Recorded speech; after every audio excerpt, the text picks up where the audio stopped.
Public submissions have begun for Tauranga's long-term plan, but they're being done a little differently to previous years. Instead of being heard in the council chambers, today they're being heard on a marae in Welcome Bay. We've tried to be as accessible as we possibly can, and we particularly encouraged tangata whenua to make submissions, to come and talk with us, and so it seemed appropriate then that we come out here to a marae so that people who might not be comfortable coming into a council meeting, and it's quite a formal, intimidating sort of environment. So we do have a couple in the council rooms because some people expect that and are used to that, but we've got one here on a marae and we've got one over in the mount, trying to mix it up a bit and make sure that as many people as possible can get access to come and talk to us. Commissioners are hoping for open and honest conversations.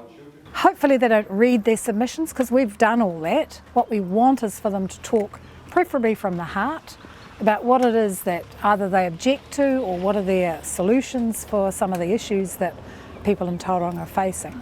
And they can do it in a way where they're a bit more relaxed. So far, it's thumbs up from those taking part. Submitting here was a lot more relaxed and very sort of welcoming and things like that. I've presented at the chambers before and it can be a little bit intimidating and off-putting, but it was great.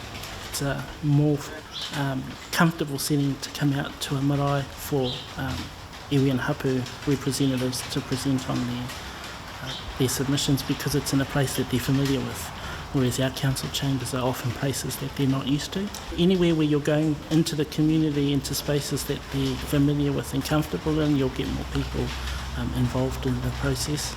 I think for me it was an opportunity for tangata whenua to come and present their submissions in a more informal environment, but also an environment where they can feel comfortable and they can relate to. Because not many Māori people, tangata whenua, would actually go to a formal council chambers where they're normally held, as they find it quite alienated. Commissioners will hear submissions all week before making some very important decisions for the city. Back in the heart of the council, people are writing reports. We've said we want every issue that has been raised addressed. Then we have a whole week going through those reports, making the decision. So we've got to have the final decision made by the 31st of July. That's the very last date in order to bring in a new rating system. Otherwise, we have to rate on last year's rates. Gavin Ogden, Local Focus.